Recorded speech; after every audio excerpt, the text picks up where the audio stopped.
Hello and welcome back to Apt4U. In this particular video, we are going to discuss the same problem that we discussed in the previous video, wherein we have to sort, or you can say simply we have to merge two sorted linked lists, right, into a single linked list. So basically, the problem was that we are provided with two linked lists, right, and we finally have to merge them into a single list which will be sorted, right. So as I said to you that we will be following different approaches and we'll finally come out with the most efficient approach, right. So in the previous video, we basically dealt with the problem which was very simple to code. We basically used recursion, right. So basically we found out that when we were using recursion, using recursion, the time complexity was found to be order of n plus m, right, order of n plus m, where n is the size of the linked list 1 and m is the size of linked list 2, suppose. And if you talk about space complexity, since we were using recursion, basically it is going to take extra space, right, space complexity, and that also will be depending upon the size of the linked list. So basically order of n plus m here also. So we found out that using recursion, this particular problem was being able to solve, right. But what was the problem? The problem was we are using some extra space, right. Considering this time complexity, it is fine, well and good, it is linear in nature, but considering the space complexity, why is it taking extra space? So it is obvious that since we are using recursion, the stack space will definitely take some space, right. So can it be improved? Can we come up with a more efficient approach? So this is what we are going to deal in this particular video. We will be discussing a more efficient approach to solve this particular problem, wherein the time complexity will remain the same, but yes, we can convert this space complexity to a constant space. So obviously that is quite interesting, right. So let us see how can we deal with this particular problem. So considering the problem statement, as we said that we had two linked lists, suppose 5, 10, 15 and 40, right. This was the problem that we have taken in earlier, and another linked list which has elements 2, 3 and 20. Now the idea behind solving this particular problem is that we will not use recursion, instead we will use iteration technique, right. So we will basically follow iteration in the sense we will traverse the linked list, right, without using any recursive call, and simply while traversal only we will be picking up the smallest elements in ascending orders, right.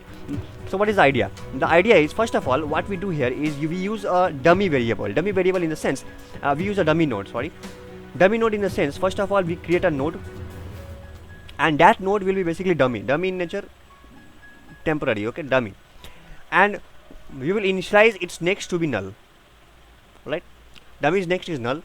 We will have another node pointer that is temp, and that will also point to this particular node. Getting the point? So this node, I will be creating a node whose name is dummy, and temp will point to the dummy node, and dummy's next is null. So far so good. Now I will basically, we know that we have the pointer to the first element of each list, right. Pointer A pointing here, pointer B is pointing here. Let me make this thing more interesting, right, for convenience. Let us suppose, let me write here, right. So 5, 10, 15 and 40, and this was 2, 3 and 20. Alright, so the pointer A is right now at this node, pointer B is right now at this node. Okay, just consider this as a one linked list, and this is another linked list. Okay, this is not an array, please just consider it a linked list. So A is right now pointing to B and B is right now pointing to D. Now what will I do? Basically I will traverse this. Now this is null, this is also null. So I will basically traverse, these pointers will basically traverse the entire linked list, B will also traverse the entire linked list, until and unless you find that both are non-null. Okay, so basically we will be having a condition while A is not equal to null and also B is not equal to null. So this will help us to traverse the entire linked list. What will we do? We will basically get inside the loop and compare A's data with B's data, right. So what we will be doing, we will see if A of data is less than equal to B of data, and we know that if it is true, if A's data is found to be less than equal to B's data, then we know that the smallest value is stored in this particular point, right, the smaller value. So A is pointing to the smaller value. So what will we do? This temp, now what will it do? We will write temp next should be pointing to that smaller value, that is A, right, that node. Temp next should be equal to A. So basically temp is pointing to this node, this next should be pointing to the smaller one, that is A. And now what is A? A will basically be here. So as per this particular problem, it will not point to A because A is 5 and B is 2, right. Let me complete the code. Temp next is equal to A, and what happens is basically once we write temp next is equal to A, the pointer temp will now move to the next node. I will show you the working, don't worry, and A will also increase to next node if it happens. So A equal to A next.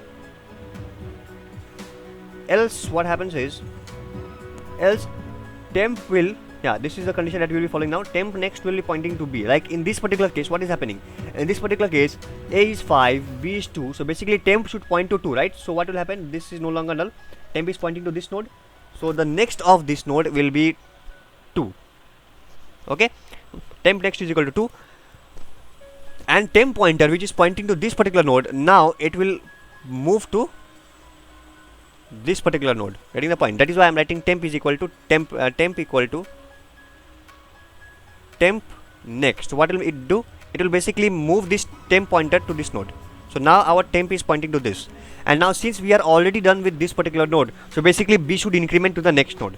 That is why we are writing, that is why we have written here, if you see, B is equal to B next. Getting the point?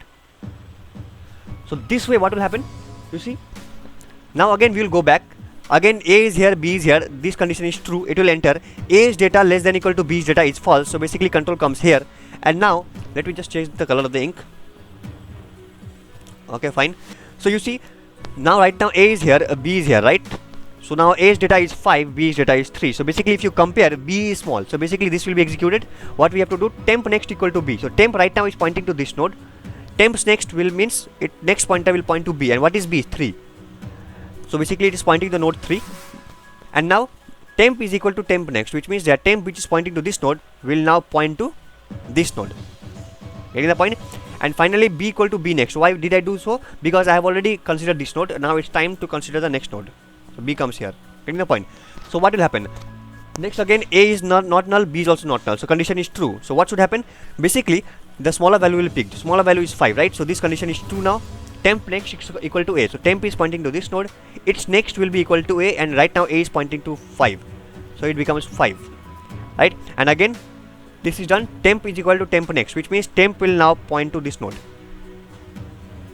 Alright.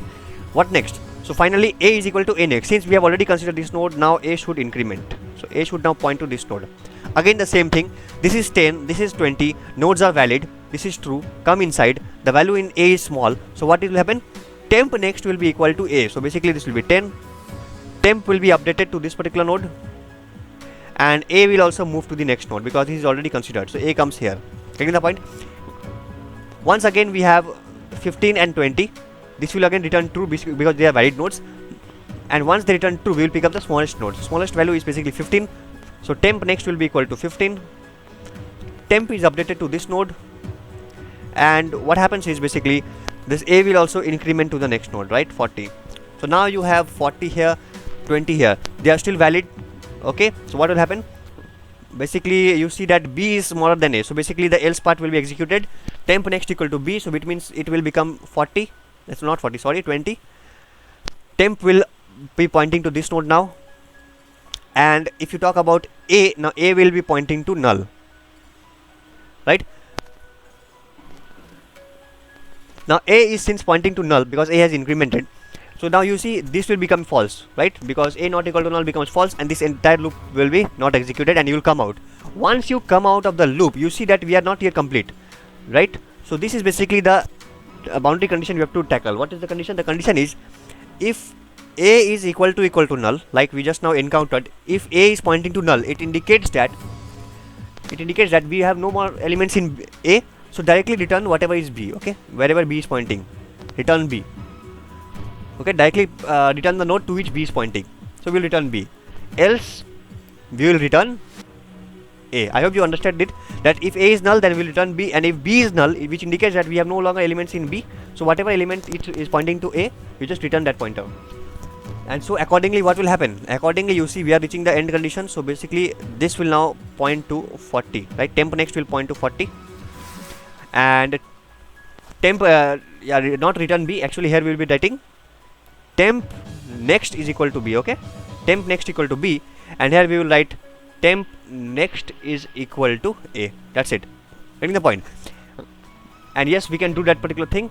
And once we do so, once we have done that, so our sorted linked list is already prepared, but we have to return the head pointer, right, of the resulted linked list. So basically where is the head pointer? Basically the head node is 2, and which, how can I access, get back to node 2? How can I get back to node 2? You see dummy is still pointing to this node, isn't it? Dummy is still pointing to this node, and dummy's next is pointing to 2.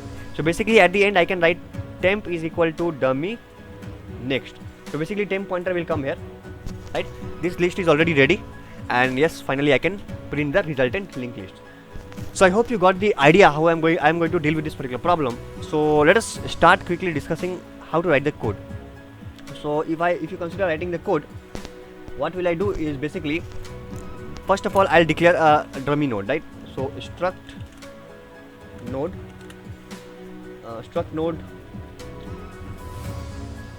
star dummy is equal to struct node star, right, malloc size of struct node. Get the point? So yeah, this is the dummy node that is being created. Dummy's next will basically be null, right? Just now we explained this.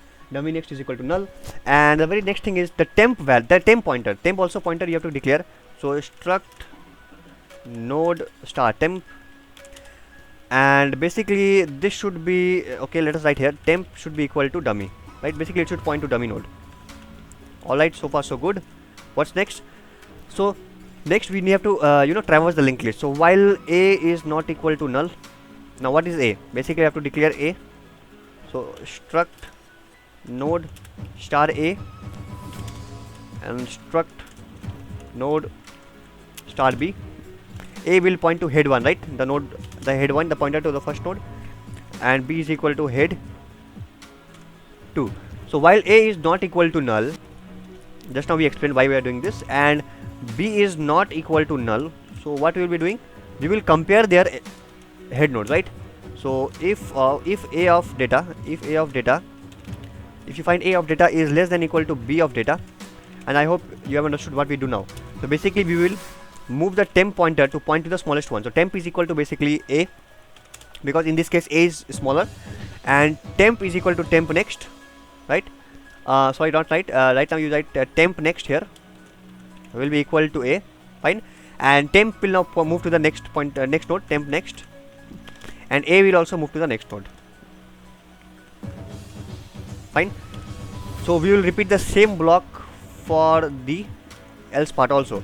So else part also, if you consider, what happens in this case is basically the b will be the smaller value, right? So temp next is equal to b, temp equal to temp next, and we will write b is equal to b next, right? So that's it from this side. And once it comes out of the while loop, when will it come out of the while loop? When one of the node is null, right? When one of the node is pointing to null, what we do? We see if a is equal to null, it means that we have some elements, we might have some elements in the b list, right? So return, not return, basically temp next is equal to b, right? Because b still exists. And else means if b is equal to null, which means b has exhausted, the linked list has completed its traversal, so we have some element in a, just point to that. So temp next is equal to a.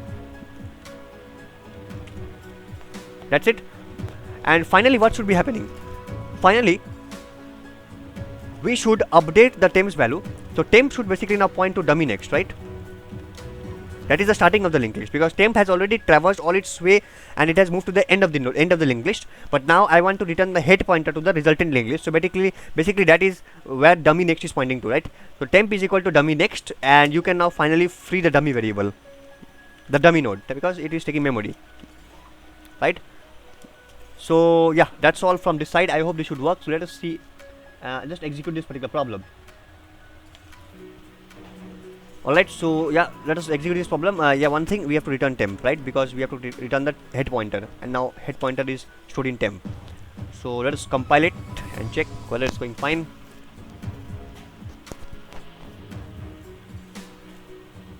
All set, very good, that's outstanding. So we have the values 5, 10, 15, 20. Let me just change the color of the ink. Alright, yeah. So 5, 10, 15, 40, 2, 3, 20, the same example that we were explaining, and you see the resultant output is 2, 3, 5, 10, 15, 20, 40. So the output is correct, and if you just try to submit the code, so we are expecting this also to be coming out with flying colors. Any issue? Alright, that's fine. So yeah, the time complexity in this case is order of n plus m again, because you see we are traversing the complete linked list, right? And the space complexity is constant, because you see we are just using one particular extra node that is constant, because in every particular problem, whatever be the size of the linked list, we are always going to use one dummy node, right? So that is going to take constant space. So this is more efficient approach to solve this particular problem. I hope you got the intuition how we basically solve this particular problem of merging two sorted linked lists using recursion as well as using the iteration technique. So basically, whatever problem can be solved in iteration, you can solve it in recursion also, right? And recursion is not that efficient as per this particular example is concerned, because it is going to take order m plus n. But yes, if it can be solved iteratively, then what's wrong?